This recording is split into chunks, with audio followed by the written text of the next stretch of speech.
खबर शामिल करते हैं चीफ रिपोर्टर चौधरी फरहान रशीद साहिवाल से। कमिश्नर साहिवाल डिवीजन शुएब इकबाल सैयद का शहर के मुख्तलिफ होटल्स और रेस्टोरेंट्स पर रोटी और नान की कीमतें चेक करने का अमल दूसरे रोज भी जारी।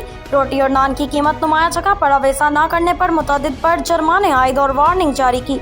प्राइस मजिस्ट्रेट्स रोटी और नान की कीमतों के खिलाफ वर्जी करने वालों के खिलाफ सख्त कार्रवाई अमल में लाए। कमिश्नर की हदायत तफसीलात के मुताबिक कमिश्नर साहिवाल शुएब इकबाल सैयद ने हुकूमत की जानिब से मुकर्रर करदा रोटी और नान की नई कीमत पर अमल दरामद का जायजा लेने के लिए शहर के मुख्तलिफ होटल्स और रेस्टोरेंट्स का दौरा किया। उन्होंने रोटी और नान का मयार और वजन भी चेक किया।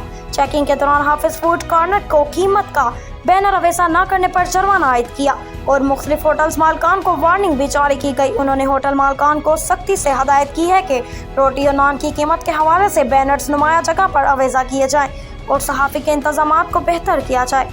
उन्होंने प्राइस मजिस्ट्रेट्स को हदायत की कि मुकर्ररा कीमत से ज़ायद कीमत वसूल करने और वज़न में कमी करने वालों के खिलाफ सख्त कार्रवाई अमल में लाई जाए।